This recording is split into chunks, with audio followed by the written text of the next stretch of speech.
Turkey has commenced the assembly of the second prototype of its indigenous fifth-generation fighter, known as KAAN, formerly T-FEX. The skeletal airframe dubbed P-1 has been observed rolling off the production line at Turkish Aerospace Industries (TI), with structural components such as fuselage sections, wing roots, and vertical stabilizers now under construction.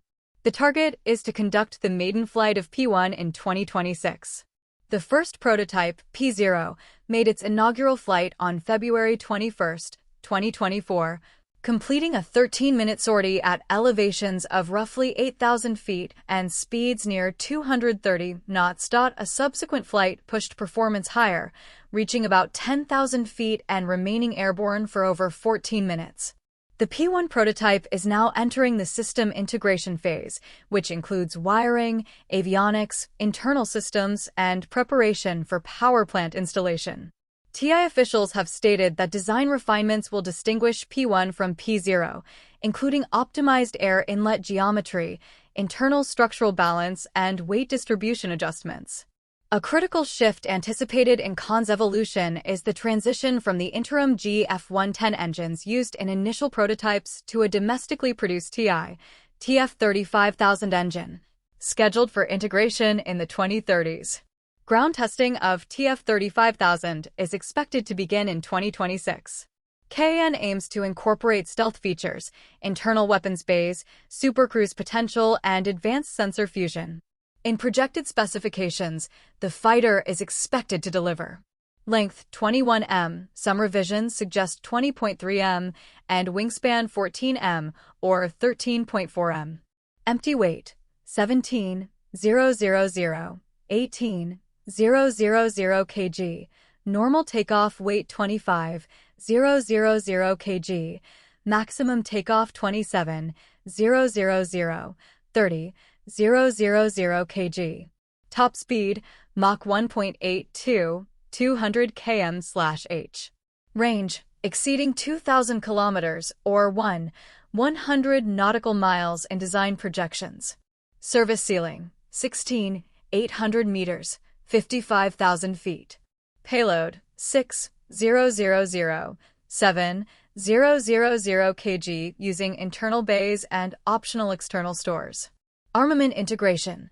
Turkish programs indicate payloads may include Göktaşan, beyond visual range missile, Bozdoğan, short-range, SOMJ standoff missiles, and precision-guided bombs, HGK-LGK, with future support for hypersonic munitions and AI-enabled weapon management.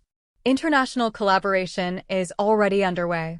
In July 2025, Turkey and Indonesia signed a landmark agreement for 48 KAAN jets, making Indonesia the launch export customer, with local production and technology transfer planned.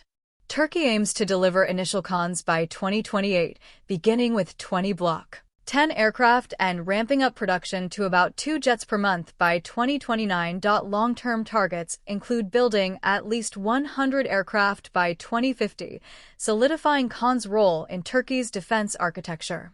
However, significant challenges remain. Export of GF-110 engines is subject to U.S. licensing and regulatory controls, which could constrain KAAN's testing and market expansion. Turkish officials argue engine approvals are delayed by U.S. congressional review, creating pressure on program timelines. Turkey plans to replace the F-110 with its TF-35000 engine, starting in the early 2030s, to eliminate this dependency. KAAN's development responds in part to Turkey's removal from the F-35 program in 2019, reinforcing the country's strategic shift toward defense self-reliance. Future versions may feature manned-unmanned teaming, with KAAN controlling drone wingmen, such as Anka 3 UCAVs in advanced missions. If prototype P-1 launches in 2026 and passes rigorous testing, the program will be well-positioned to move into low-rate initial production toward the decade's end. The unveiling of the second prototype marks a crucial progression in KAAN's trajectory, edging Turkey closer to joining the exclusive group of countries able to